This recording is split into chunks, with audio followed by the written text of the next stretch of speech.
ऐसी कोई बेहिस और बेगैरत कौम भी कभी हुई होगी? हमने तारीख में बेगैरती की बड़ी दास्तानें सुनी हैं, पूरी दुनिया पर जुल्म की दास्तानें सारी दुनिया देख रही है। मस्जिद अक्सा को आग लगा दी गई है, हमारी बच्चियों को, बहनों को, बेटियों को वो अपने घुटने के नीचे लेके बैठे हुए हैं, तस्वीरें सोशल मीडिया पर शेयर हो रही हैं, बच्चे छोटे छोटे कत्ल किए जा रहे हैं, किसी को गैरत नहीं आ रही। मुझे तो यूं लगता है ये हमारी नमाजें, हमारे सजदे कैसे कबूल होंगे? हम जो मुजरिम हैं जो आराम से बैठे रहे,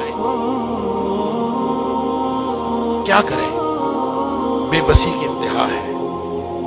मेरा दिल ये कर रहा था कि मैं पाकिस्तान के जो हुक्मरान है, 58 इस्लामी मुल्कों के हुक्मरानों को तो हम कुछ नहीं कह सकते, अपने मुल्क के हुक्मरानों को तो कुछ कह सकते हैं कि हुक्मरानों और फौज किसी पर सलार हो, अगर तुम उनकी मदद कर सकते हो तो करो, जिम्मेदारी तो तुम्हारी है। नहीं कर सकते ना तो हमें एक जहाज में भर के वहां भेज दो, कम से कम हम इज्जत की मौत मारी जाए, कम से कम जाके हम वहां पे उनके साथ शहीद हो जाएं।